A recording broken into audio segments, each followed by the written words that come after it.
Muy buenos días a los asistentes y a las personas que están conectadas virtualmente. Eh, para el Instituto de Química es un placer inaugurar para este semestre los lunes de la ciencia. En esta ocasión nos va a presentar el profesor Juan Felipe Montoya Arango. Él es ingeniero químico de esta universidad y tiene doctorado en la Universidad Autónoma de Barcelona. Él a su regreso a Colombia en el 2014 se vincula a la Universidad de Antioquia en formato de docente ocasional y de cátedra y hace investigación principalmente con el grupo CIDEMAT de ingeniería. Desde octubre del año pasado y ya próximo a cumplir su año de periodo de prueba, está inscrito al Instituto de Química, al cual ingresa ganando el concurso público de méritos del año pasado. Está trabajando su investigación en el grupo de catalizadores y absorbentes del Instituto de Química y prosigue con su investigación también en CIDEMAT. Su línea de investigación principalmente está enfocada en materiales que nos den soporte y su síntesis y caracterización para energía en el panorama más amplio, pero con énfasis en la síntesis y utilización de nanomateriales. De eso precisamente es el tema que lo convocamos para que él nos dé todo el panorama general de su investigación. El objetivo del lunes de la ciencia, aparte de que nos informemos sobre temas actuales de investigación, es que nosotros hagamos investigación colaborativa desde todos los institutos de nuestra facultad. Entonces es muy importante que estos docentes nuevos den a conocer sus líneas de investigación para que estudiantes de pregrado, posgrado y demás grupos de investigación hagan esta actividad colaborativa.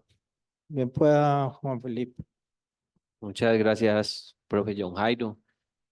Muchas gracias al público que ha venido. Es un verdadero honor para mí estar aquí, poder dar esta eh, charla donde, bueno, según lo que me pidieron en comunicaciones, ojalá sea un lenguaje muy ameno, muy asequible para el público y especialmente pues tratando de motivar también a los estudiantes con bueno, con estos temas de investigación y como lo dice el profesor John Jairo, yo al ser un docente nuevo, pues con las líneas de investigación que propongo al Instituto de Química.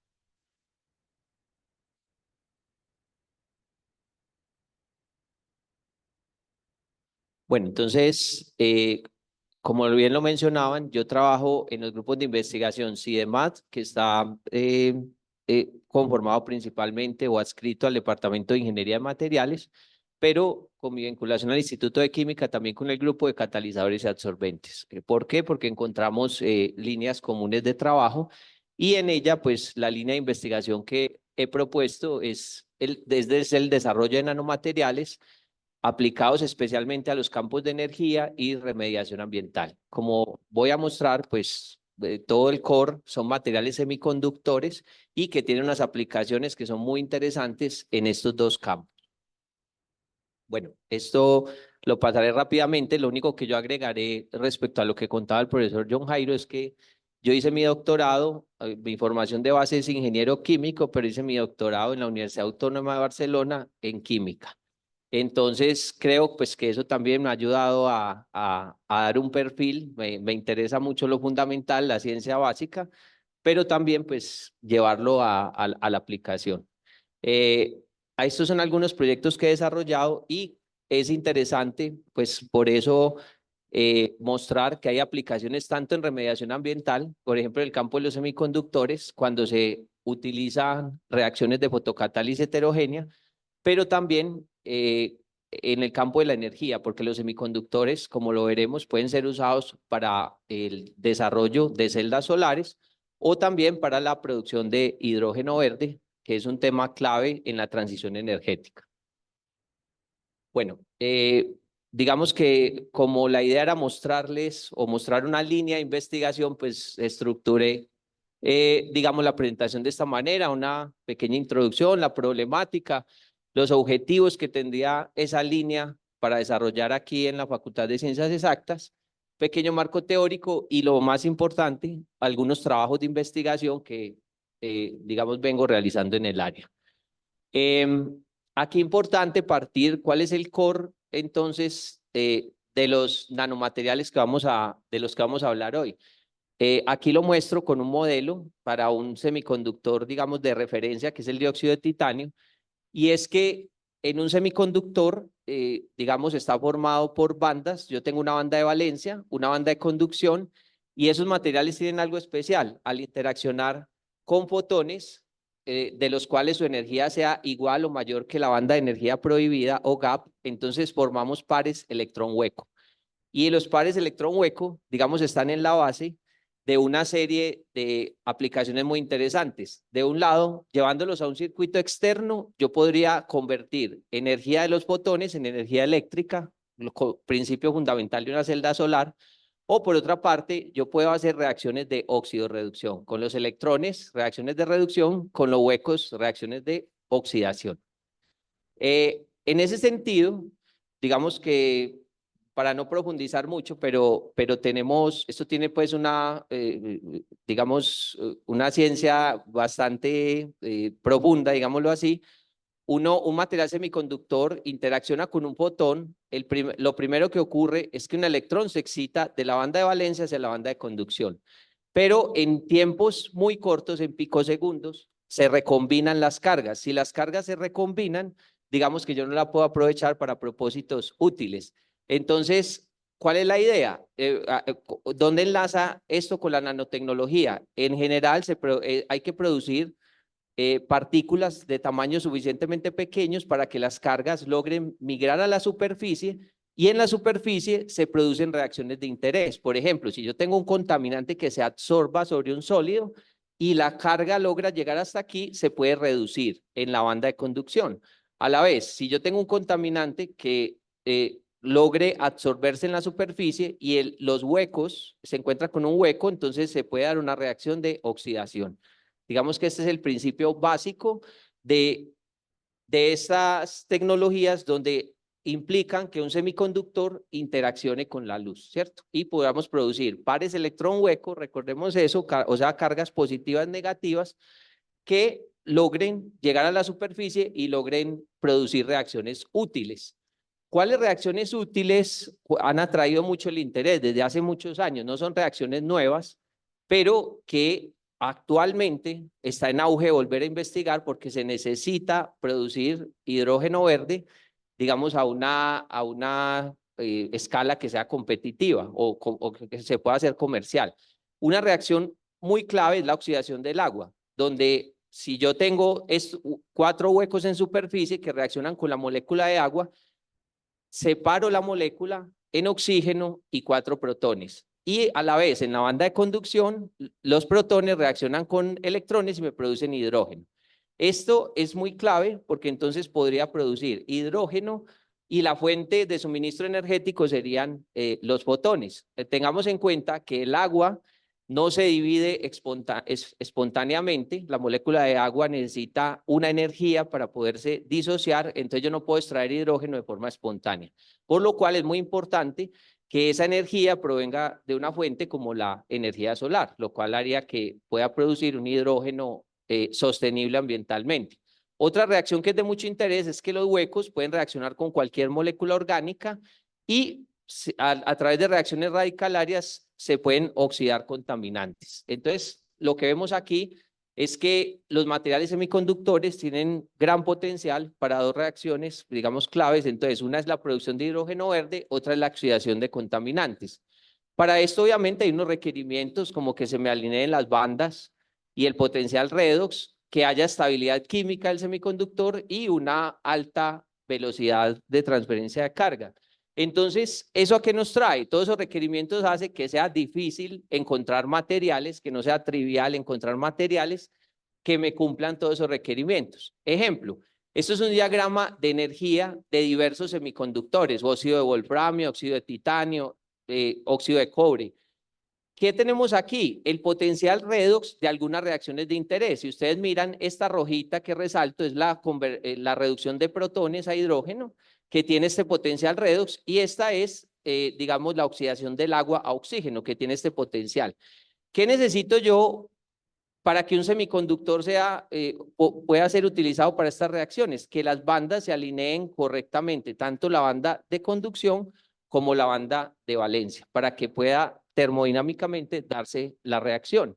Entonces eso hace que haya unos semiconductores que, por ejemplo, si aquí la banda de conducción está por encima de este potencial de reducción, puede reducir los protones, pero, por ejemplo, estos semiconductores no serían viables porque su banda de conducción está debajo del potencial del hidrógeno. Entonces, hay una cantidad de semiconductores, una cantidad de moléculas de interés, pero yo tengo que garantizar ese correcto alineamiento. Y ahí es donde, digamos, hay una búsqueda todavía activa de semiconductores que me permitan llevar a cabo esas reacciones. Entonces, para eso, hay una cosa importante. Si las bandas energéticas son tan importantes, entonces ahí es donde entra la nanotecnología y el desarrollo de nanomateriales. Resulta que por efectos de confinamiento cuántico, yo puedo hacer que una nanopartícula se modifique en sus propiedades ópticas, especialmente, y de mucho interés, que se modifique su bandgap y sus niveles de energía de las bandas. Aquí esto se ilustra, por ejemplo, si yo tengo una nanopartícula, y obviamente tienen que ser nanopartículas de menos de 10 nanómetros. Una nanopartícula, si ustedes ven esta amarilla, es muy pequeñita, entonces tiene un bandgap mucho mayor que estas nanopartículas que tienen mayor tamaño. Entonces, lo que se ha demostrado y que es de mucho interés es que si yo logro a través de métodos químicos modular el tamaño de partícula, entonces también puedo modular las propiedades ópticas, ¿cierto? Entonces, por ejemplo, esta nanopartícula pequeñita tendría un bandgap más grande que esta nanopartícula que es más grande, y por eso reflejan la luz de forma diferente. Eso es algo clave. Y algo clave, pues en el campo, sobre todo si quiero aplicar los semiconductores, por ejemplo, a celdas solares, o los quiero aplicar a reacciones de óxido reducción, porque la clave es los niveles de las bandas. Entonces, ¿qué aproximaciones hay para producir los nanomateriales y modular, digamos, su tamaño y su forma? En la nanotecnología, digamos que hay dos grandes enfoques, que son el enfoque top-down y el enfoque bottom-up. Básicamente, ¿qué es top-down? Ir de lo grande a lo pequeño. Entonces, básicamente, yo tengo un material en bulk y voy con técnicas de disminución de tamaño, moliendas, en algunos casos moliendas de muy alta energía, hago nanopartículas o estructuras de escala nano, teniendo en cuenta que digamos, no hay una definición única, pero normalmente se considera las nanopartículas o diversas o nanodiscos, etcétera, de menos de 100 nanómetros, hablaríamos de materiales a escala nano. Otra forma que se usa mucho es la bottom-up, que es a partir de moléculas, a partir, por ejemplo, de soluciones, donde tengo las moléculas, ir haciendo nucleación y crecimiento hasta formar nanopartículas. Ese es digamos que a lo largo pues, de mi carrera, de mis investigaciones, he utilizado mucho más el método bottom-up, y por eso pues les mostraré algunos enfoques para producir ese tipo de materiales. Entonces, ¿cómo es en el campo de celdas solares? En el campo de celdas solares, las tecnologías que conocemos a través digamos, lo tradicional, la tecnología tradicional es a partir de silicio monocristalino. Son los paneles solares que ustedes ven. Lo que es comercial hoy en día es silicio mono o policristalino. ¿Cómo, digamos, se produce este material? Que es un material semiconductor, pero no es, digamos, nanoestructurado, porque se produce en bulk. Básicamente se parte de cuarcita, se hace con el óxido de silicio se hace una reacción con carbono a muy altas temperaturas y se genera con eso silicio metalúrgico y luego a través de procesos de purificación silicio monocristalino. ¿Qué tiene un panel solar de silicio? Esto es lo que nosotros conocemos, normalmente es opaco, es rígido y tiene un peso elevado. Ahora, esa es una tecnología madura que ya se ha posicionado y probablemente va a ser la que veamos para producir energía a gran escala, energía eléctrica a partir de paneles solares. Pero hay unas tecnologías llamadas de tercera generación y ahí es donde entra la nanotecnología, que viene siendo clave. Que yo pueda procesar nanopartículas, esto es una solución de nanopartículas de perovskita híbrida, y que a partir de ella se pueda hacer nanopelículas y hacer dispositivos, es decir, hacer celdas solares a partir de la deposición de esas nanopelículas. Esto es una tinta semiconductora. Entonces, es de mucho interés porque yo puedo producir otros atributos en las celdas solares. Ejemplo, esto es una celda solar producida en el grupo CIEMAT y tiene estos atributos. Primero, no se procesó en bulk, sino que se procesó en solución, con un método bottom-up de la nanotecnología, partiendo de soluciones de perovskita híbrida y que al final pues se forman nanopelículas y a partir de nanopelículas nanodispositivos. También pues si ustedes ven la celda es flexible porque como yo partí de una tinta de semiconductor la puedo imprimir en este caso sobre un sustrato de PET y digamos que eso le da otros atributos. ¿Va a reemplazar el silicio? La respuesta de la mayoría de la comunidad científica es no, porque el silicio es una tecnología TRL 9, es decir, su madurez tecnológica es 9, va a seguir y va a crecer, pero puede entrar a otros nichos. ¿Dónde necesito celdas solares flexibles? Cuando las integro, por ejemplo, a ventanas, las integro a edificaciones en las ciudades en vertical, cuando las integro a vehículos o a drones, ¿cierto? Son como las aplicaciones pues, que se vislumbran en el futuro para este tipo de materiales. Otro nicho muy interesante de los materiales semiconductores es los reactores electrofotocatalíticos. Aquí muestro un ejemplo. Esto, por ejemplo, es el material que yo les estaba mostrando al inicio, el dióxido de titanio. Yo puedo soportarlo sobre un sustrato y suministrando una cantidad de energía relativamente pequeña, se puede degradar un colorante. En este caso, digamos que nos dan un ejemplo con naranja de metilo, pero es muy interesante porque lo que hay detrás de ello son estas reacciones de semiconductores que se activan con la luz y da una posibilidad de integración de tecnologías. Yo podría poner paneles solares para que me den este suministro energético, de modo que la energía que requiero para descontaminar esté viniendo de una fuente limpia. Y más importante, hoy en día, entonces son los reactores fotoelectroquímicos, donde para mostrarles esa reacción que yo les mostraba de oxidación del agua o de separación de la molécula de agua, básicamente uno la hace en un reactor donde yo tengo un fotoánodo y un fotocátodo. En el fotoánodo se da la reacción de oxidación del agua a oxígeno molecular y protones, y en el fotocátodo normalmente lo que se da es la reducción de los protones a hidrógeno. Y es una reacción de gran interés, pues porque en la transición energética ya hay tecnologías maduras para generación de energía, es decir, energía eólica, energía solar, pero no está resuelto, y eso es muy importante, se lo digo mucho a los estudiantes, el problema del almacenamiento. Mucha gente dice, sí, ya está resuelto en baterías. Claro, baterías para un vehículo, por ejemplo, eso está resuelto. Pero otra cosa muy distinta es si la matriz energética de Colombia, por ejemplo, fuera eólica y solar, ¿cómo almacenamos esa energía que es intermitente y es una cantidad de energía enorme, ¿cierto? Entonces la batería que habría que hacer sería enorme y una de las cosas, una de las alternativas es hacer lo que hemos hecho con los fósiles. ¿Cómo suplimos nuestra energía? En un 80% a partir de gas, carbón, gas natural, carbón y petróleo. Y eso es porque la energía, ¿dónde está almacenada? En el combustible, en los enlaces químicos del combustible. Está almacenada y luego la utilizamos. Ese sería el mismo enfoque. Si producimos hidrógeno, ojalá desde una fuente limpia, ahí tenemos energía química almacenada que luego podemos utilizar. Entonces, una vez dicho esto, pues aquí tenemos algunos semiconductores del estado del arte, especialmente enfocados a celdas solares. Los que se están trabajando actualmente en los últimos años ha revolucionado mucho las perovskitas híbridas. Vale decir que esto es una familia, no es un material, es una familia de materiales donde nosotros tenemos básicamente dos cationes, un catión A que es de mayor tamaño, un catión B de un tamaño menor y un haluro X, que el haluro puede ser yodo, cloro o yodo, cloro o bromo. Esta es una perosquita de estructura cúbica y lo que tenemos es un tetraedro formado por el catión B y el catión A.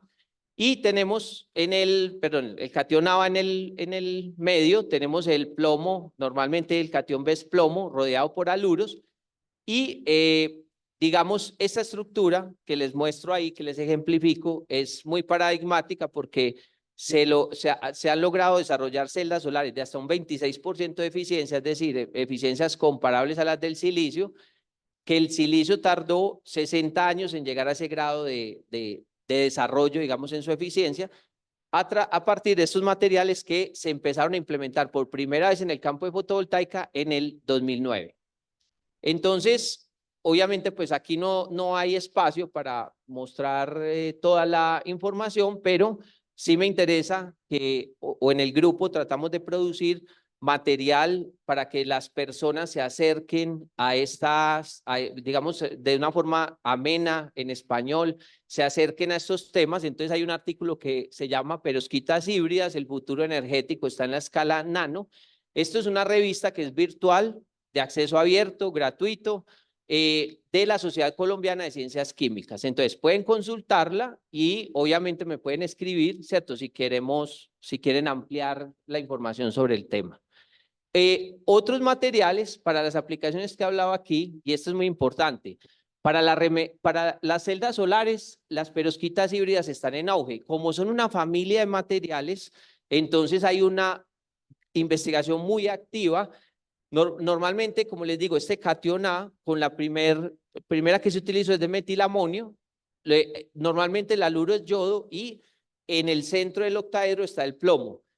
Hay investigaciones muy activas en hacer perosquitas, por ejemplo, reemplazando el plomo por estaño, reemplazando el yodo por bromo, por ejemplo, o reemplazando el catión de metilamonio. ¿Para qué? Para que sean, por ejemplo, más estables. En remediación ambiental y producción de hidrógeno, entonces tenemos una serie o una familia de semiconductores. No voy, digamos que a detallar, pero en general son familias, por ejemplo, los óxidos metálicos, los semiconductores basados en plata, en bismuto, algunos poliméricos y doble hidróxidos en capas. Todos estos materiales tienen algo en común, ¿cierto? Y es que son semiconductores que potencialmente los puedo excitar con la luz para producir electrones y huecos y producir reacciones de oxidación, reducción de interés. Bueno, y una cosa muy importante, todos estos materiales pueden ser sintetizados en múltiples formas, se pueden hacer nanobarras, nanoalambres, bueno, una cantidad de formas diferentes y también se puede controlar el tamaño. Y normalmente, ¿cómo se controla el tamaño? Pues especialmente es muy prometedor desde los enfoques bottom-up que nos ofrece la nanotecnología. Algunos de ellos y que se han usado o que he utilizado en investigaciones previas son, por ejemplo, la coprecipitación, el método Sol-Gel y métodos hidrotermales, ¿cierto? Son métodos que relativamente son de bajo costo, pero puedo obtener un control muy fino del tamaño y la morfología de los nanomateriales. Y eso resulta ser muy clave porque recuerden, si yo controlo el tamaño, por ejemplo, yo hago nanopartículas de 1 nanómetro, pueden tener un bandgap diferente a nanopartículas de 10 nanómetros. Entonces, por ejemplo, en la coprecipitación se parte siempre de sales. Si ustedes ven, estoy partiendo de moléculas. Y luego esas moléculas, según las condiciones de reacción, tienen unas etapas de nucleación y crecimiento y se hacen clústeres de nanopartículas. Según lo que es interesante en todos estos métodos, lo que es común, si yo controlo las condiciones de reacción, el pH, llámese el pH, la temperatura, la cantidad de un reactivo respecto a otro, se puede controlar el tamaño y la forma de las nanopartículas. Y eso es muy importante para este tipo de aplicaciones. Una cosa importante, bueno, yo quisiera contextualizar, ya digamos que hasta el momento, esa es la parte como teórica de lo que de lo que se puede aplicar en materiales semiconductores a estos campos y miremos por qué es tan interesante pues traer una línea de investigación en esto.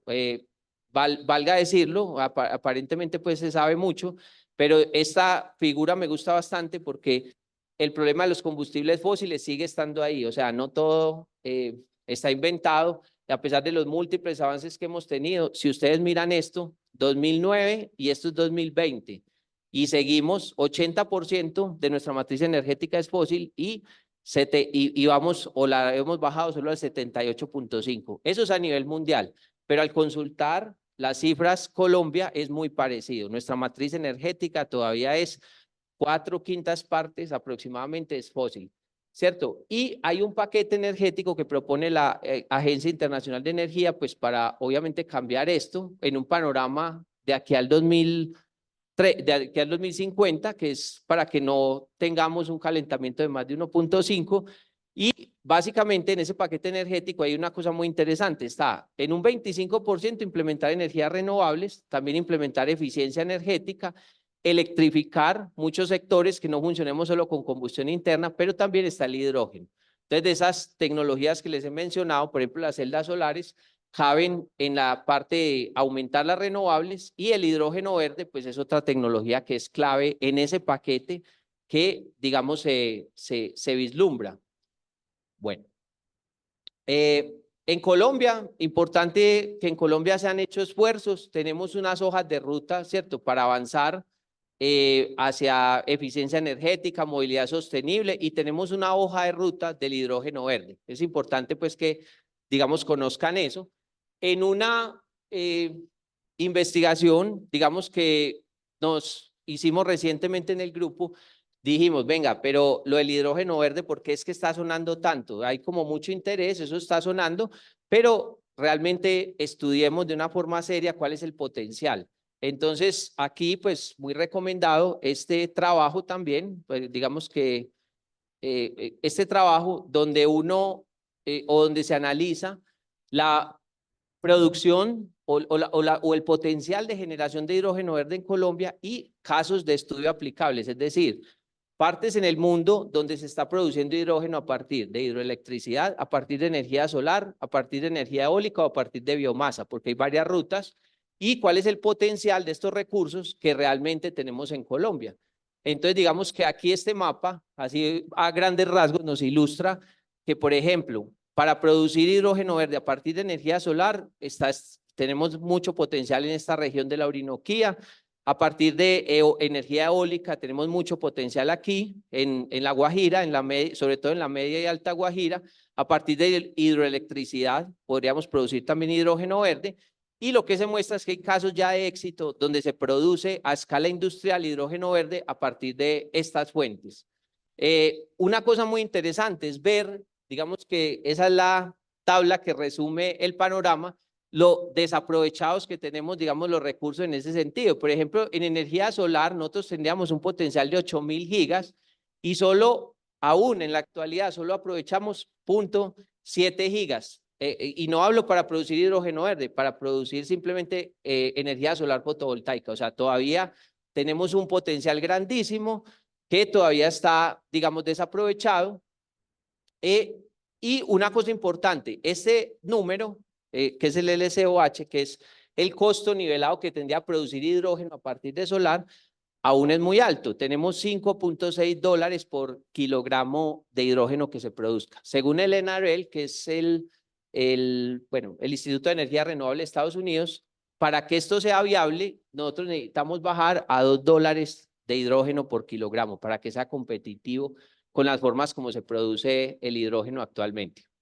Bueno, voy a pasar aquí más rápido. Entonces, una cosa importante, haciendo un resumen, las tecnologías claves que, digamos, están basadas en semiconductores y que se avisoran como claves en la transición energética serían entonces los electrolizadores, los paneles solares, pero de tercera generación, ¿cierto? Teniendo en cuenta que ya el silicio es una tecnología madura, no hay mucho que investigar al respecto, y los reactores electrofotocatalíticos que tienen gran interés para la remediación ambiental, especialmente para poder poner sistemas de remediación de agua en zonas apartadas o en zonas aisladas, donde uno podría tener un paquete tecnológico con un panel solar y digamos, materiales semiconductores que degraden los contaminantes.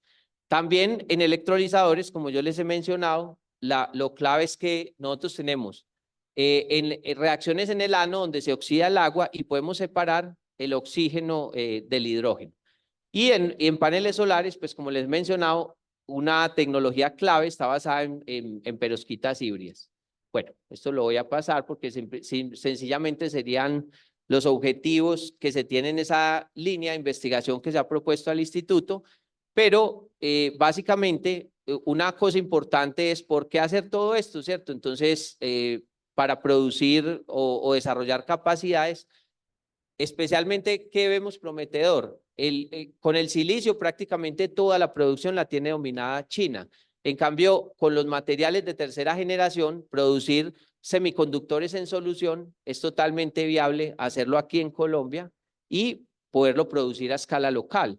También pues es muy importante uno poder producir hidrógeno verde y, como les mencionaba, poder hacer sistemas de tratamientos electrofotocatalíticos que sean modulares y que sean sencillos de llevar a comunidades apartadas. Ahora, entrando un poco más, digamos, a la parte científica de esto, entonces, ¿cómo funciona una celda solar? Básicamente, y aquí sí me circunscribo a celdas solares de tercera generación. ¿Cómo funciona entonces? Básicamente es un dispositivo multicapa. Aquí los ilustro con una celda solar que tiene vidrio, tiene un semiconductor que se llama hito, pero eso es óxido de estaño dopado con indio. Tiene otro semiconductor que es óxido de níquel, perovskita híbrida, otro semiconductor orgánico que se llama PCBM, que es un fulereno, y plata finalmente. Ahora, ¿qué funciones cumplen en la celda solar? La perovskita es la que absorbe la luz, es un semiconductor que absorbe la luz y se producen pares electrón hueco, básicamente cargas positivas y negativas. ¿Qué función cumple aquí el óxido de níquel? Es un semiconductor también, pero preferencialmente transporta huecos, es decir, él solo captura las cargas positivas. Porque si ustedes recuerdan, yo ilumino un semiconductor, ¿qué es lo primero que tiende a pasar? Se forma el par electrón hueco, pero él tiende a recombinarse espontáneamente y ya se acabó. Yo necesito para una celda solar separar las cargas. ¿Y cómo se puede lograr? Se pone en la perovskita debajo un semiconductor que transporte cargas positivas y encima se pone un semiconductor que transporte cargas negativas, que este sería un fulereno. Y finalmente se ponen electrodos metálicos que transporten las cargas. ¿Qué estoy logrando yo con eso? En la celda normalmente la luz entra por el lado del vidrio. Esto es semitransparente, el óxido de níquel también. Se generan los pares electrón hueco.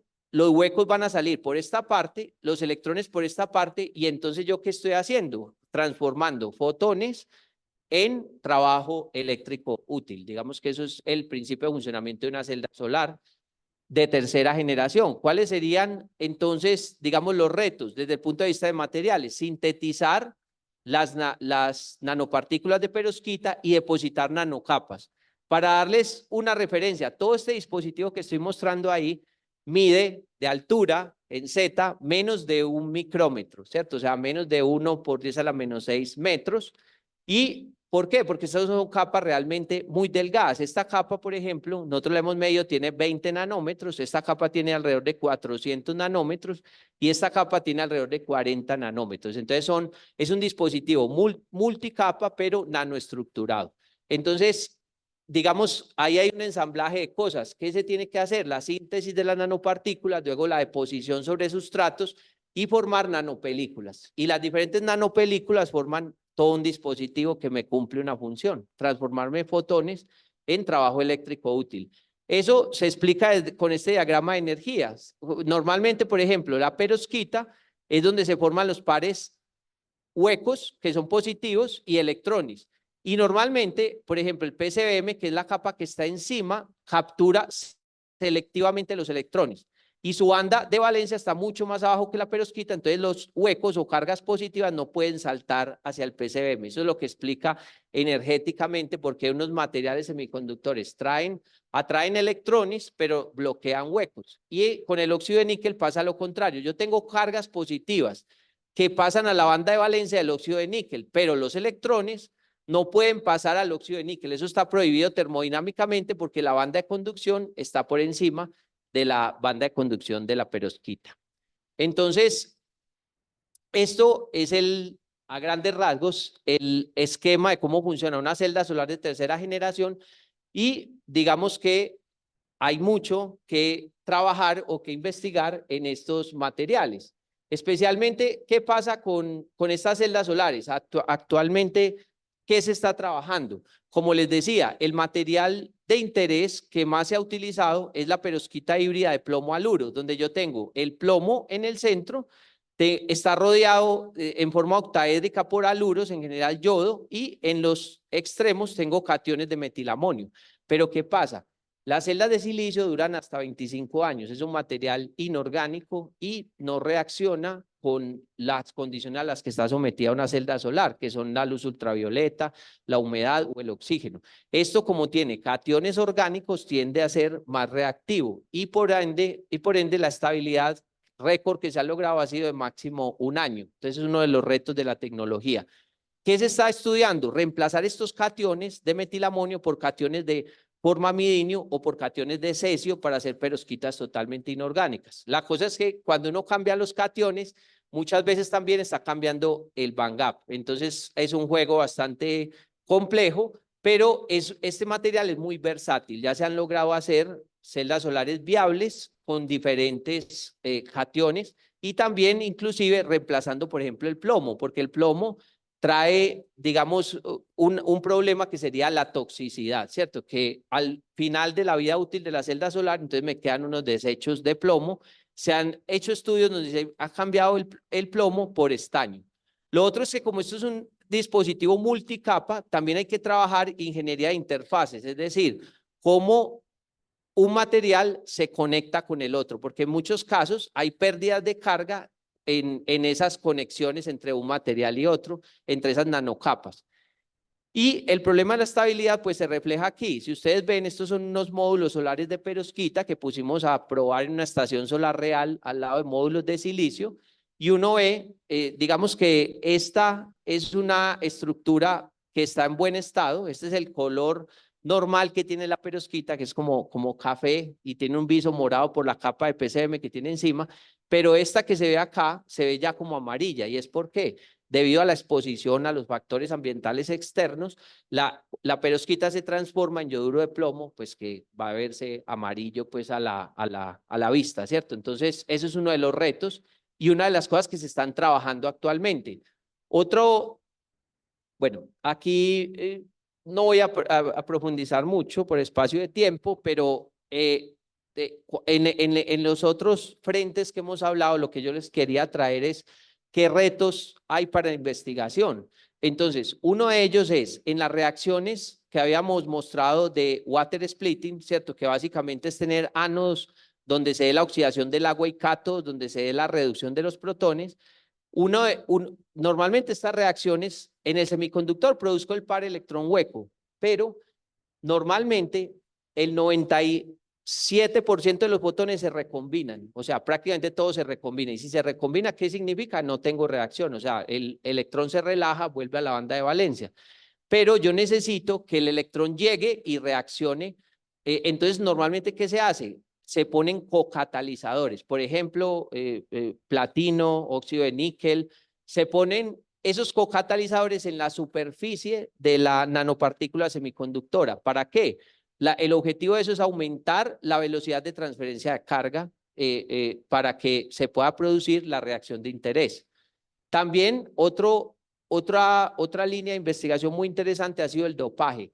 Por ejemplo, aquí se ilustra con este trabajo el vanato de bismuto. Normalmente pues se vería amarillo debido a su band gap, pero si se dopa, si el vanato de bismuto se dopa, y aquí es importante mencionar qué es eso, es decir, reemplazo algunos átomos del semiconductor por otros átomos diferentes, entonces si dopamos, cambiamos las propiedades, el band gap del semiconductor. Y si se cambia el band gap, se pueden producir las reacciones de interés.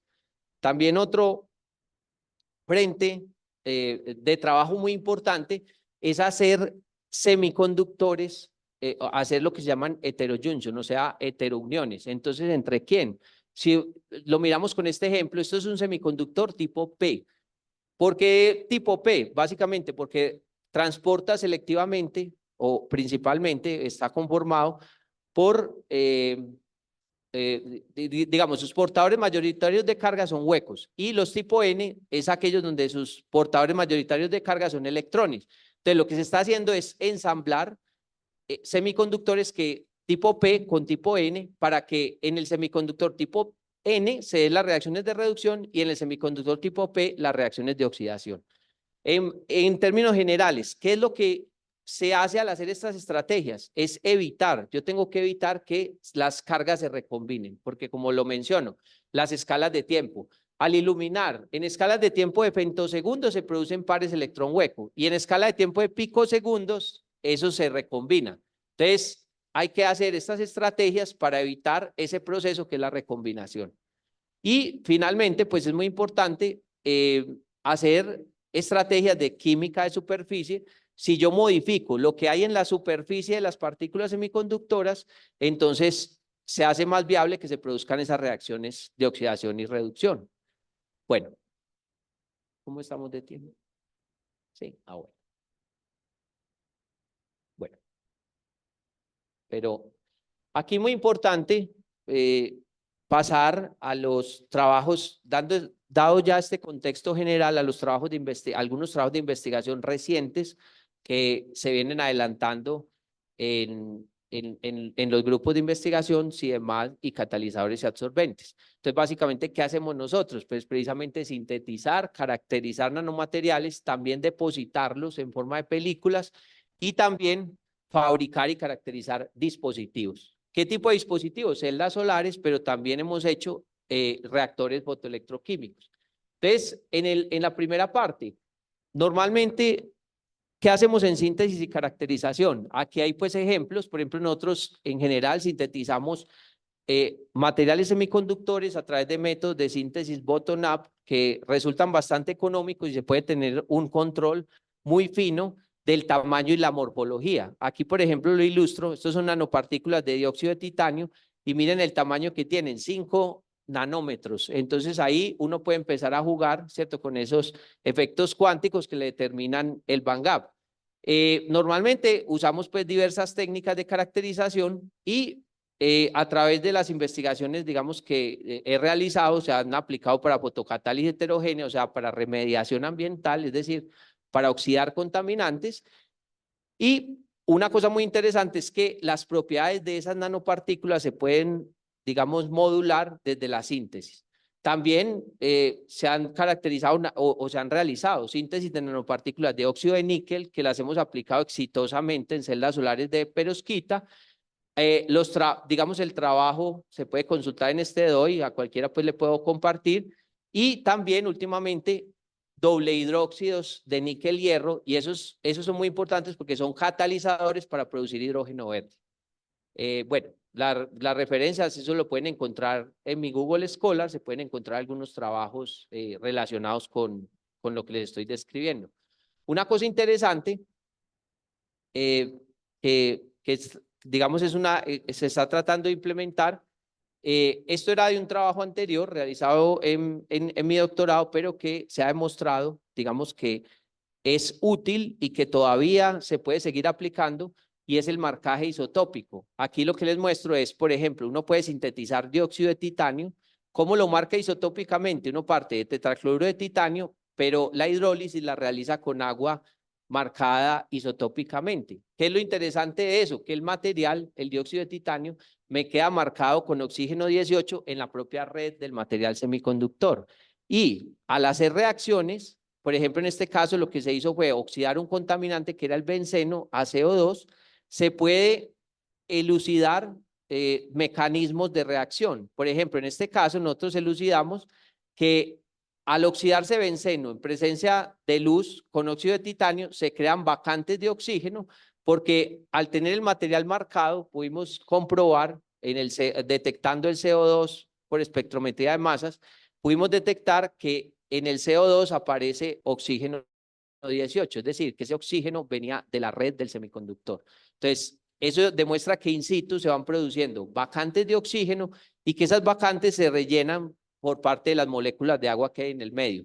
Si usted no tiene, por ejemplo, en semiconductores como sulfuro de cadmio, que se ha utilizado para fotocatálisis, lo que se producen son vacantes de azufre y el agua no puede rellenarlas y por eso el semiconductor es inestable. Bueno. Otro frente muy interesante pues es el de hacer a partir de las nanopartículas, que es lo que se hace primero, hacer nanopelículas. ¿Cómo se hacen nanopelículas? Esto es una imagen, digamos, de cómo se hace ese proceso. Básicamente, sintetizo las nanopartículas, con eso hago una dispersión coloidal y hay diversos métodos como spray coating, Dr. Blade o slot dye. Entonces, básicamente son métodos, pues digamos, el spray coating literalmente es pintar, es como si fuera a pintar una superficie con un aerosol, pero con eso yo puedo, o sea, lo importante es producir tintas o dispersiones coloidales de las nanopartículas de interés para poderlas aplicar por métodos, esto se llama métodos vía solución y formar nanopelículas que normalmente, como les mencionaba, deben ser de espesor de nanómetros para que en realidad uno tenga un dispositivo nanoestructurado. Entonces, estos son algunos ejemplos de investigaciones que hemos trabajado y aquí se muestran pues nanopelículas que tienen unas propiedades muy interesantes. Por ejemplo, esto es una nanopelícula de un catalizador níquel-hierro doble hidróxido en capas que acá, digamos, esta es la caracterización por microscopía SEM y por AFM, microscopía de fuerza atómica. Entonces, acá lo que podemos mostrar, sobre todo con esta imagen de AFM, es que logramos unas morfologías muy interesantes y eso es muy clave para que se pueda dar la reacción digamos, para uno tener más sitios de reacción y que se puedan dar a unas tasas pues interesantes para la reacción. Por ejemplo, en este caso la aplicamos para la oxidación del agua. Bueno. Cuando se habla de dispositivos, normalmente también después de sintetizar las nanopartículas, es muy importante ya un estudio que es de un carácter más ingenieril, que es estudiar los parámetros de deposición. Si ustedes ven, por ejemplo, esto es el esquema de la deposición por Dr. Blade de películas de perovskita híbrida. Esta es una fotografía real de microscopía óptica y uno lo que puede ver es que esta película quedó llena de huecos pasantes, pues que me están dejando pasar la luz, y eso es terrible para un dispositivo, porque por ahí se van a fugar las cargas y entonces la celda solar va a tener eficiencias muy bajas. Esto es también una foto de microscopía óptica y esta película se ve que quedó mucho mejor. Y básicamente eso es a través del control, primero de la síntesis y de la dispersión coloidal, de las propiedades de la tinta, pero también es clave controlar parámetros como el gap en el Dr. Blade, la velocidad y la tasa de secado. Entonces, a través de ese control, pues se pueden hacer dispositivos, bueno, como los que ya les había mencionado. Ahora, en el campo de dispositivos, también hay una línea nueva y muy interesante que estamos explorando, listo, yo tengo la celda solar, pero la celda solar debería acoplarla a la producción de hidrógeno, es decir, que la electricidad que produzca la celda solar me sirva para hacer electrólisis del agua.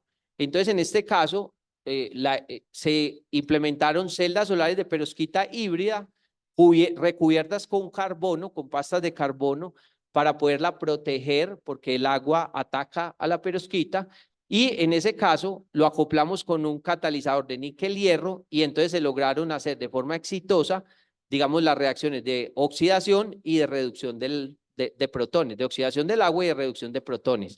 Eso en un reactor, pues que digamos aquí está ilustrado donde yo tengo la celda solar, tengo un simulador solar que me produce las cargas y las cargas se aprovechan en dos compartimentos. En uno se da la oxidación del agua y en otro se da la reducción de protones. Acá lo que se muestra es que entonces se ha logrado hacer la oxidación del agua con unos sobrepotenciales bastante prometedores dentro del estado del arte. ¿Qué quiere decir el sobrepotencial? Básicamente es, yo para poder dividir la molécula de agua necesito 1.23 voltios. Entonces, no, pero normalmente eso es la teoría. Normalmente necesito un sobrepotencial. Aparte de esos 1.23 voltios, normalmente se necesitan otros 0.3 voltios porque la reacción tiene pérdidas. Entonces, normalmente en un electrolizador se suministran 1.6 voltios para que se pueda dividir la molécula de agua. ¿Cuál es el problema? Que yo entonces tengo que suministrar energía y si voy a ir de ahí a extraer hidrógeno, muchas veces tengo pérdidas, ¿cierto? Porque estoy suministrando más energía de la que puedo obtener después de la molécula de hidrógeno. Entonces, la idea es hacerlo, en esto lo que se busca es hacer esa reacción, ojalá lo más cerquita al potencial teórico termodinámico, que sería 1.23 voltios. Entonces, en esta investigación, a través de ese catalizador que les mostraba, se lograron sobrepotenciales de 0.27 voltios, que son bastante interesantes y dentro del estado del arte. Bueno, ya finalmente, pues yo creo que es muy importante ver hacia dónde nos estamos enfocando. Entonces, recientemente en el grupo, ¿qué estamos haciendo? Por ejemplo, para la convocatoria que viene ahora de regalías, proponer en el área de energía, crear realmente en la universidad un centro dedicado al estudio del hidrógeno en toda su posible cadena. Pero eso sí, ¿cuál hidrógeno? Y que quiero que quede, lo puse al final para que quede en la mente, hidrógeno verde. Porque hay hidrógeno, y esto también es de un artículo que pronto pues les voy a mostrar, les comparto. Hay hidrógeno verde, que es el que está aquí, azul, gris, negro. Es más, hay otros colores, turquesa, café, etcétera, pero digamos que estos son los más aceptados dentro de una clasificación internacional. Y si ustedes miran, ¿qué los diferencia? La huella de carbono. El hidrógeno verde tiene una huella de carbono menor a 0.6 kilogramos de CO2 por kilogramo de hidrógeno que se produce. Y van aumentando. El hidrógeno azul tiene una huella de carbono mayor y el hidrógeno negro, por ejemplo, tiene 19. Ahora, ¿cuál es el hidrógeno que más se produce? De hecho, esto no es nuevo. Uno puede decir, estamos hablando de hidrógeno como un tema nuevo, de Ecopetrol produce hidrógeno, claro, pero produce hidrógeno gris a través de una reacción que es el reformado catalítico de metano con vapor de agua. ¿Y eso cómo se produce? Entonces yo tengo metano producido a partir de petróleo. El reformado catalítico quiere decir, yo tengo una molécula de metano que es CH4, yo puedo extraer de ahí el hidrógeno, pero tengo que suministrar una gran cantidad de energía y los subproductos son monóxido de carbono y CO2. Entonces por eso se considera que ese hidrógeno es gris, porque genera una mayor huella de carbono. ¿Qué sería hidrógeno verde? Hidrógeno verde es a partir de una fuente renovable como la energía eólica o la energía solar. Entonces obtengo la energía necesaria para partir la molécula de agua y generar hidrógeno, como les he mostrado en el caso de celdas solares acopladas a electrolizadores. Ya aquí pues también hacer otra cuña con artículos de divulgación, porque yo creo que este es el espacio y este sí está recién salido del horno, salió como antier. Acá hay un panorama de las tecnologías para producir hidrógeno y de lo que, y muy importante, aquí en el centro, a lo que deberíamos poder llegar. O sea, hidrógeno verde podemos producir a partir de energía solar a través de celdas fotoelectroquímicas, como les he mostrado, a partir de fotocatálisis, básicamente como poner nanopartículas en solución, excitarlas con luz y de ahí producir las reacciones in situ. A partir de acoplar paneles solares con electrolizadores o a partir de solar térmica. Pero aquí hay una cosa importante en el centro que nos dice, en el centro está la eficiencia y esto es según lo que nosotros consultamos, la eficiencia que han logrado estos diferentes enfoques para producir hidrógeno a partir de energía solar. ¿Qué nos dice el NREL? Necesitamos una eficiencia mínima del 10% para que una tecnología sea viable. Necesitamos también una estabilidad, esta es la estabilidad en horas, de mínimo 5 años. Entonces, hay que mirarla también. Necesitamos, digamos que aquí está por colores la estabilidad de las diferentes tecnologías. Y como les mencionaba, este es el costo. Necesitamos alcanzar cualquier tecnología que uno proponga, tiene que competir con la que ya hay. El hidrógeno gris, ¿cuánto vale? $2 por kilogramo o menos inclusive, depende de la locación, de los recursos que tenga el país. Para el hidrógeno verde actualmente está en $5.6 por kilogramo. Por eso es que hay que investigar. Por ejemplo, ¿qué le sube mucho el costo? Yo Yo ya tengo tecnologías maduras que son los paneles solares y los electrolizadores, pero los electrolizadores tienen, por ejemplo, cátodos basados en platino y eso hace que sea muy escaso y que tenga muy alto costo.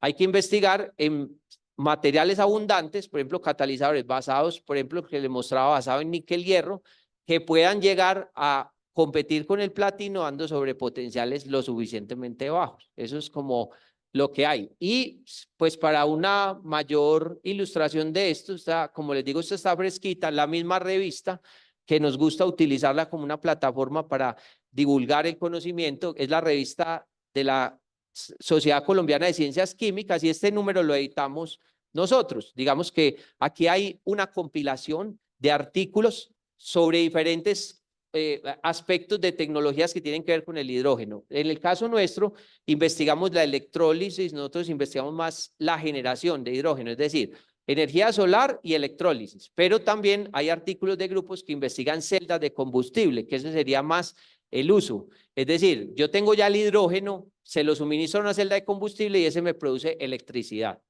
Esa es otra escala. La otra es el almacenamiento. Ese es un reto con el hidrógeno. Es listo, venga, si va a haber una economía del hidrógeno, entonces, ¿cómo lo almacenamos? Porque eso tiene unos retos bastante importantes. Entonces, hay unos investigadores de aquí de la universidad que trabajan en el almacenamiento en hidruros metálicos. Hay otros artículos sobre movilidad sostenible y baterías de ion litio, comparándolo con el hidrógeno, cómo serían entonces los carros o camiones funcionando con baterías o versus funcionando con hidrógeno, ¿cierto? Entonces ahí hay una compilación de artículos y también hay unos digamos, de investigadores de la Nacional de Bogotá, pero entonces los invito, ¿cierto? Pues yo creo que este espacio es para invitarlos a que miren que son artículos muy amenos para los que se quieren acercar al tema. Pues aquí la chocolatina Y es porque me dice cuánta energía hay en una chocolatina Y y cuánta podemos obtener del hidrógeno, etcétera, ¿cierto? Entonces, son muy amenos y, bueno, muy extiendo la invitación, digamos, para que nos acerquemos desde ahí. Finalmente, pues en el artículo nuestro en la revista mostramos, venga, hay un panorama muy interesante, por lo que hay que invitar a que investiguemos en esto. Hay una serie de leyes 2014, 2018, 2019, 2022 que están mostrando hoja de ruta del hidrógeno, documentos COMPES de movilidad sostenible, etcétera. Y Ecopetrol tiene en su proyecto 2040 volverse una empresa de hidrógeno. O sea, ya no de petróleo, sino de energía en general, pero lo que más supuestamente se va a exportar es hidrógeno verde. ¿Qué sería y qué es clave? ¿Qué es lo que vislumbro como investigador en esta área? Que nosotros no podemos volver, digamos, todavía tenemos hidroelectricidad hace 60 años, pero todavía se daña una turbina y la tienen que traer de Alemania, de Siemens. Aquí se pueden hacer. ¿Qué se puede hacer aquí? Se pueden hacer ánodos, se pueden hacer cátodos. Eso es totalmente viable con tecnología local. Y el hidrógeno, pues aquí hay una cosa muy interesante, es que tiene toda una cadena de valor. No solo usted lo puede usar en un carro como combustible directamente. El hidrógeno además es un producto en sí mismo que se usa, por ejemplo, en la industria de fertilizantes, en la industria del acero, que se utiliza también, obviamente, en vehículos y entonces tiene toda, digamos que tiene toda una cadena de valor y que ayudaría a descarbonizar esas industrias. Por ejemplo, la industria del cemento y la industria del acero son unas de las que más producen huella de carbono y el hidrógeno puede ser una alternativa para descarbonizarlas. Bueno, no, yo creo que no. Bueno, no, esto yo creo que no va al caso aquí. Sencillamente lo que les quería mostrar era, bueno, pero creo que no va al caso. No, les quería mostrar que sencillamente lo que sí tengo ahí en una compilación, pero eso ya es para de pronto un público que esté más interesado. Yo creo que la invitación que el profesor John Jairo extendió al inicio, o sea, que estos espacios son, aparte pues de hablar, yo creo que no es, a ver, sería muy largo hablar a profundidad de la ciencia que hay detrás de estas tecnologías que se investigan, pero aparte de eso es la invitación a colaborar, a que conozcan, bueno, qué está haciendo este profesor nuevo que entró al instituto y cómo podemos colaborar. Y digamos que la experiencia mía, desde que regresé al país y he trabajado inicialmente en el grupo CIEMA, ahora en el Instituto de Química, ha sido trabajar en proyectos en colaboración. Y eso me ha permitido tener el privilegio de tener investigación financiada con suficientes recursos. Porque ¿qué es lo que está pasando ahora? Pues los organismos financiadores nos dicen, o usted se alía y aprende a colaborar con sus pares, o tiene una investigación de muy bajos fondos, porque es lo que pasa. Básicamente, proyectos CODI los podemos hacer un profesor y un estudiante, pero entonces, ¿cuál es el monto que financia? Pero proyectos, si uno quiere meterse a investigar este tipo de tecnologías, es muy costoso y sí o sí se tiene que aliar, tiene que armar, digamos, un trabajo en equipo, un trabajo colaborativo, y que no lo veo solo aquí, sino en el mundo. Pues a mí, por ejemplo, el que fue mi director de tesis, me dice, ya los proyectos grandes que financian en Europa son los Horizon, y los Horizon trabajan 20 grupos a través de un objetivo grande, macro, común. Entonces yo creo que sí es una invitación importante, que tenemos que aprender a hacerlo, sí o sí, hay que colaborar, hay que respetar nuestros diferentes campos de conocimiento, porque pues digamos que ahora como les digo, los organismos financiadores nos llevan a eso, listo, usted haga ciencia básica, pero también tiene que hacer ingeniería, porque también hay que llevar estos proyectos con prototipos a comunidades, y yo creo que no es incompatible. Es difícil uno hacerlo, pero no ha sido incompatible. Ejemplo, en CIEMAT tenemos, listo, muchos son ingenieros químicos o de materiales, pero hemos graduado ya 2 doctores en física. Y tenemos actualmente también estudiantes en formación del Instituto de Química que están estudiando química. ¿Por qué? Porque es que se abordan cosas, y obviamente también ingenieros, porque cada uno aborda cosas muy diferentes. ¿Qué abordan los físicos? La física de la celda solar, las interfaces, todo estudiado al nivel más fundamental. ¿Qué abordan los químicos? Síntesis de nanopartículas, por ejemplo, de perovskita, y formación de dispersiones coloidales. ¿Pero qué estudian los ingenieros? La deposición de películas y la formación de dispositivos. Entonces uno ve que no es incompatible y que podemos colaborar. Y creo que eso es un aprendizaje muy importante del doctorado. Me fui para el doctorado en España, y mi jefe, mi asesor directo, mi director, un químico del departamento de química física que se había formado en química teórica, o sea, no puede ser algo más fundamental. Mi codirector, un físico. Entonces, y bueno, y yo que era un ingeniero, pero entonces trabajamos muy bien. Entonces, yo creo que se puede hacer. Bueno, muchas gracias.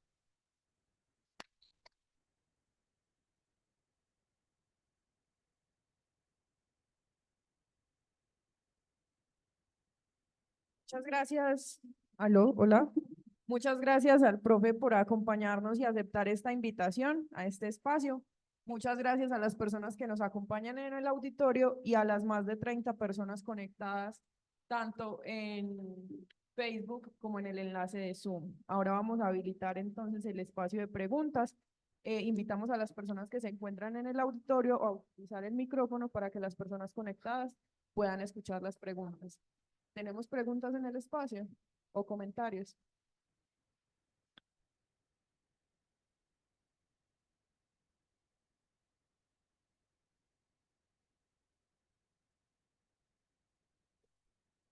Profe. Hola. Muchas gracias, profe, por la presentación, muy interesante, y me alegro mucho que en el Instituto de Química se puedan, digamos, promover este tipo de conocimiento, y que, por supuesto, los muchachos desde nuestra área van a poder aportar bastante a estas áreas de conocimiento, y muy interesante.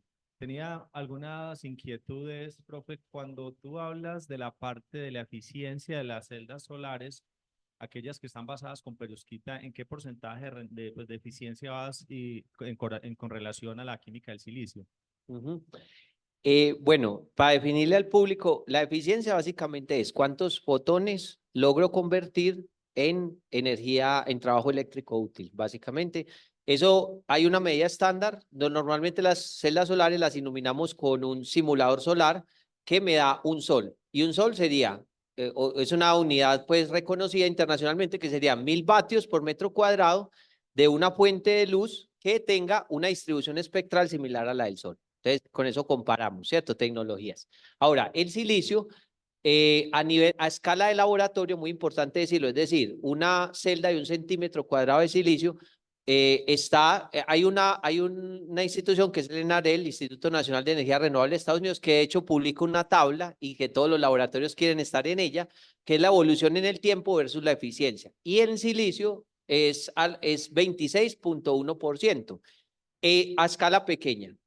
Y en celdas de perovskita híbrida recientemente, creo que fue este mismo año, se alcanzó 26.5%. Y de hecho, pues suscitó que eso fuera un science, todavía sigue siendo un tema muy hot, o sea, todavía los laboratorios compiten por seguir subiendo. Ahora, para una celda que sea single junction, o sea, basada en un solo semiconductor, hay un límite teórico, dado por Shockley-Queisser, es un trabajo clásico, y se podría llegar máximo en el caso de las perovskitas al 33%. Esto se basa en que en su band gap. Entonces, y el silicio, teóricamente, podría llegar a 31%, pero ¿qué ocurre? Entonces uno puede decir, bueno, muy esperanzador que en perovskita a nivel pequeño ya superó al silicio, pero hay que ponerle también un paréntesis y es, claro, el silicio da esa eficiencia, pero también un panel solar de 2 metros cuadrados te da 21%. La perovskita, como es una tecnología que está en un grado de madurez tecnológica menor, cuando la escalamos, porque miren el reto, hay que hacer dispersiones coloidales de nanopartículas, pero luego nanopelículas. Y en un dispositivo de 1 metro cuadrado ya hay más probabilidades de que yo tenga defectos. Si tengo defectos, eso me baja la eficiencia y eso es lo que pasa en el estado del arte. Si bien las celdas pequeñas ya tienen esa eficiencia, cuando son más grandes, la eficiencia baja. Y lo mejor que se ha reportado ya en celdas realmente de un tamaño que sea para escala comercial es alrededor de 18%, mientras que en silicio sí se tiene paneles comerciales de 22%. Esos son retos que tiene la tecnología. ¿Y ustedes en qué TLR están en este momento en celdas solares? En celdas solares, nosotros con la OTRI certificamos, por ejemplo, las celdas flexibles a un TRL de 4 y le falta, o la principal limitante que tenemos es alcanzar mayor estabilidad. Entonces, ¿qué estamos haciendo para esos frentes? Primero, trabajar en el encapsulamiento. Uno podría mejorar mucho la estabilidad si uno tiene la celda solar, pero hay que cubrirla con materiales poliméricos, pero que tenga muy poca transmitancia al oxígeno y al vapor de agua. Correcto. Pero digamos que es el reto. Sí, ahí precisamente iba la otra pregunta, porque mostraste un ensamble con perovskita, pero tiene vidrio abajo, y en las imágenes que tenías una basada en polietileno tereftalato, en PET. Entonces, ¿qué diferencia hay con ese ensamble? Me confundí un poco. Sí. Sí, a veces puede ser confuso. No, ¿qué pasa? Nosotros en el laboratorio hacemos los dos tipos de ensamble. A ver, ¿qué ocurre? Ir al PET es un reto, porque normalmente la capa que nosotros no hacemos es la de abajo, que por ejemplo en este caso es un vidrio con hito, con óxido de estaño dopado con indio. Ese hito lo ponen por spattering y eso lo compramos comercial, el sustrato, y uno también puede comprar comercial PET con hito. Lo que pasa es que para empezar en la fase de desarrollo, primero siempre hacemos celdas rígidas sobre sustrato rígido pequeño. Cuando ya tenemos un dispositivo prometedor, pasamos al sustrato flexible y normalmente eso hace que disminuya la eficiencia un poco. Entonces, digamos que obviamente, lo que nosotros aspiramos estratégicamente es hacer celdas flexibles, impresas por roll to roll, pero siempre empezamos en el laboratorio por rígidas, por spin coating. Qué pena, hay 2 preguntas más. ¿Cuál es la función de la rodamina en el ensamble de la derecha? En el ensamble de la derecha es lograr, o sea, en la función de trabajo en este caso, por ejemplo, que tenemos de la plata, está muy alejada del tope de la banda de conducción del pulereno, del PCM. Entonces, lo que se ha mostrado es que digamos que este salto puede ser o disminuir la eficiencia. De hecho, luego con dispositivos lo demostramos, se disminuye la eficiencia porque esa transferencia de carga no es tan eficiente. Entonces, la rodamina es una capa que, bueno, aparentemente ahí no se puede dar ese salto, pero es demasiado delgada. O sea, en realidad es un tratamiento superficial, no alcanza a ser una capa porque nosotros por perfilometría podemos ver capas hasta de 10 nanómetros y esto mide menos, es una monocapa y eso lo que permite es que la función de trabajo de la plata suba un poquito y la transferencia de carga sea mejor. Felipe, cuando hablas de las técnicas de aplicación, ¿qué ventaja tiene un Dr. Blade o un slot die cuando utilizar una o la otra? ¿Depende de la solución coloidal o depende del emigraje que quieran lograr? Esa sí es una excelente. A ver, las muestro otra vez para que recordemos. Mira, ¿qué nos ha pasado a nosotros? Por ejemplo, si yo quiero lograr una morfología, si yo quiero lograr una morfologías tan interesantes como estas son, por ejemplo, para poner un catalizador sobre esa especie en este caso era un soporte de acero inoxidable y logramos estas morfologías. Eso lo logramos por spray coating. ¿Y por qué? Digamos, porque podíamos controlar a través del número de capas y las condiciones de deposición cómo es la morfología. Y luego encontramos que eso tenía una correlación directa con la actividad catalítica. Ahora, si uno en una celda solar, esto es para catalizadores, en celdas solares normalmente siempre empezamos por spin coating, de hecho no la puse ahí, pero spin coating es para hacer dispositivos pequeños de investigación. Si vemos un dispositivo con una eficiencia prometedora, puede ser por Dr. Blade o por slot die. ¿Cuál es la más? Todas esas tres técnicas prometen porque son escalables a nivel industrial. De hecho, por ejemplo, los empaques de papas margarita, fuimos a una empresa que se llama Microplas, se producen por el slot die. O sea, eso es una técnica totalmente comercial y el sueño es que uno haga tintas de semiconductores y las imprima por una técnica comercial. Pero lo que tú dices, esa es la clave. Cuando las hacemos por spin coating, muchas veces hay que modular después la tinta, por ejemplo, la tinta de perovskita, hay que modular la viscosidad para que sea viable aplicarla por el dot die. Entonces, digamos que, pues en eso es uno de los frentes de trabajo más grandes que tiene el laboratorio. Entonces, lo que hacemos, el enfoque siempre es con los estudiantes de química, la síntesis de nanopartículas y las dispersiones coloidales y probarlas dispositivo pequeño por spin coating. Y luego el equipo como de escalamiento, que es más que todo ingenieros, es modificar la viscosidad y encontrar los parámetros para depositar por el dot die. El blade no es tan escalable, el blade es un paso intermedio. Primero voy al blade porque con eso es semicontinuo, en cambio el dot die sería continuo.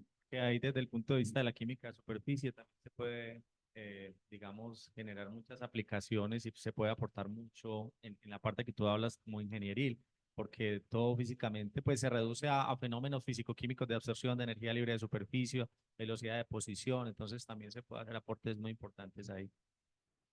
Claro que sí, luego tenemos que hablarlo con más detalle, yo creo que sí. Muchas gracias, profe. Muchas gracias, profe. ¿Y tenemos alguna otra pregunta en el espacio? Por acá.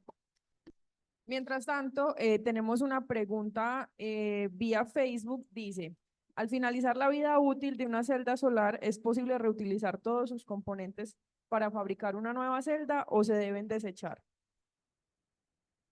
Bueno, esa es muy importante. De hecho, una de las cosas que se le va a hacer a cualquier tecnología se llama el análisis del ciclo de vida, que desde la cuna, digamos, hasta la tumba, y luego en la tumba a ver qué se hace con ella. Entonces, sí, hay algunas investigaciones que han mostrado en dispositivos, obviamente en dispositivos de laboratorio pequeños, que por ejemplo, yo puedo, la celda solar que ya está fabricada, ponerla digamos, en un baño de un solvente, los componentes se disuelven y luego se pueden recuperar. Y hay trabajos de investigación que han mostrado que se puede recuperar prácticamente todo. Pero como no es una tecnología madura, obviamente tendría unos retos hacer, digamos, a gran escala ese proceso, que inclusive en una tecnología tan madura como el silicio, no está totalmente implementado, ¿cierto? Todavía eso sería una duda. Con todos los campos fotovoltaicos que estamos instalando, cuando se acabe a los 25 años, cómo va a ser la industria del reciclaje. Pero desde el punto de vista técnico es totalmente factible. Ahora, también ahí hay que hacer la cuña. ¿Qué se necesita también?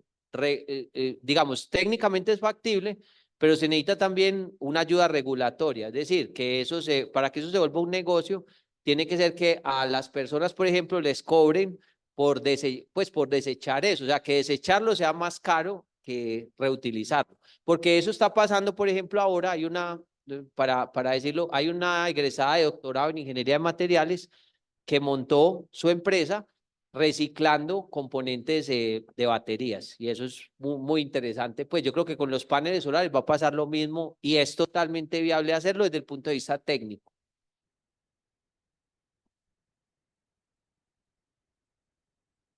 Hola, hola.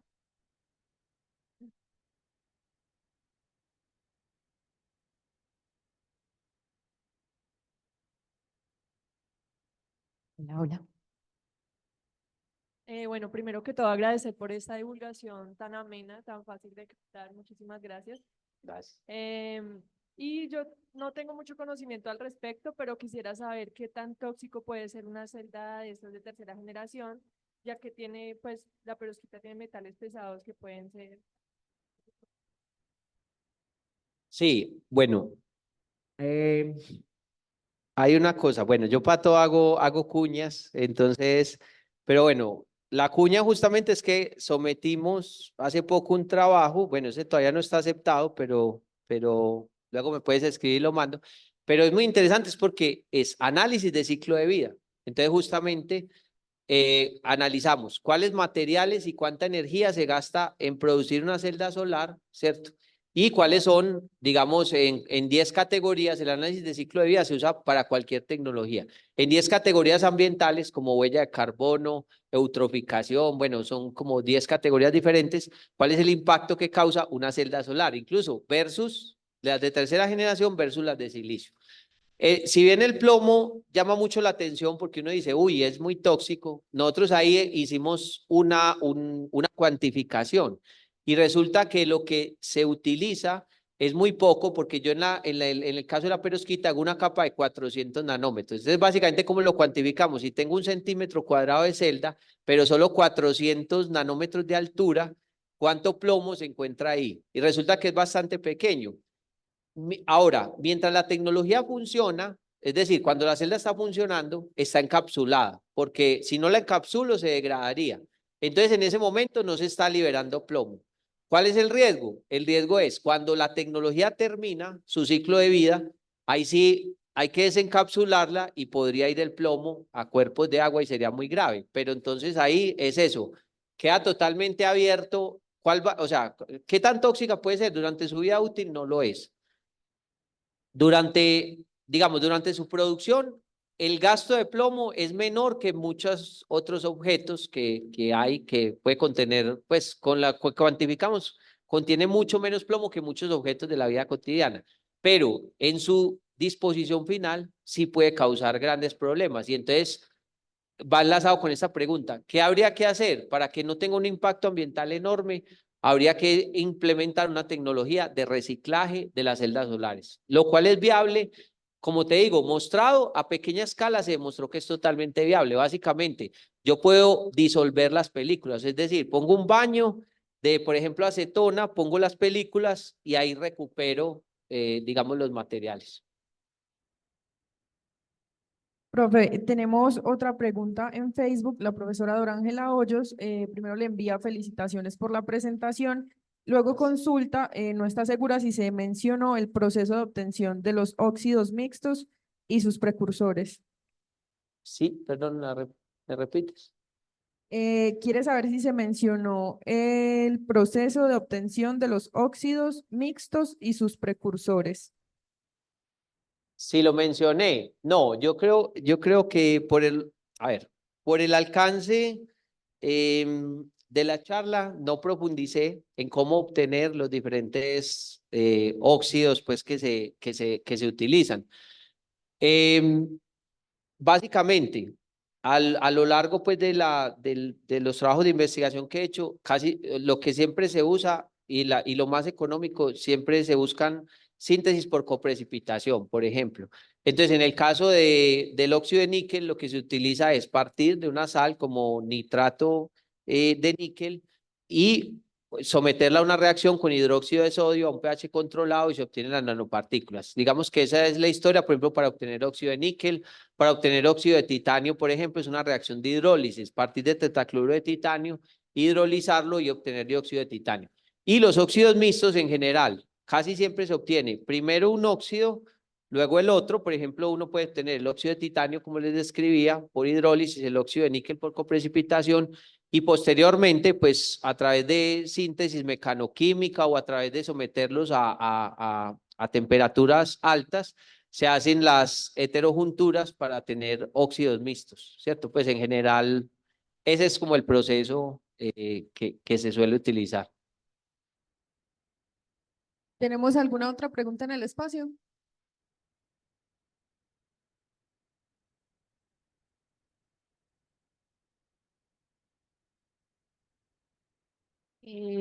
Gracias, profe, primero que todo por la presentación, me pareció muy interesante.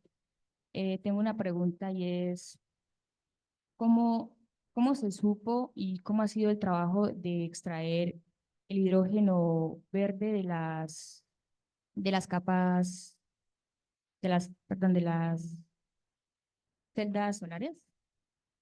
Quisiera saber cómo se puede extraer ¿Cómo se extrae hidrógeno? Bueno, y cómo ha sido el trabajo. ¿y cómo ha sido qué? El trabajo, pues, de esa investigación o de extracción y qué Bueno, más se puede hacer con ello. básicamente, mira, directamente de una celda solar, uno no saca hidrógeno, porque básicamente uno tiene fotones y generó cargas positivas negativas y solo extraería, hasta la celda solar, solo extraería electricidad, trabajo eléctrico. Para yo extraer hidrógeno, tengo que acoplar celda solar y electrólisis del agua. Entonces, ¿qué es lo que se hace ahí? Esto lo ilustraría, mira. Recuerda que la celda solar es un dispositivo multicapa. Entonces, básicamente, en la celda solar yo tengo... no, yo creo que aquí está bien. No, con este es suficiente. En la celda solar, que es esta que tienes aquí, yo tengo todas las capas que habíamos descrito anteriormente. Tengo la perovskita, un transportador de huecos, uno de electrones, etc. Entonces, ¿qué pasa? Por aquí entra la luz. Entonces, yo iluminé la celda solar. Se me producen electrones que se me van por este camino, ¿cierto? Y huecos o cargas positivas que se me van por este camino, hacia esta capa, que es una capa que normalmente estamos cubriendo la celda solar con carbón.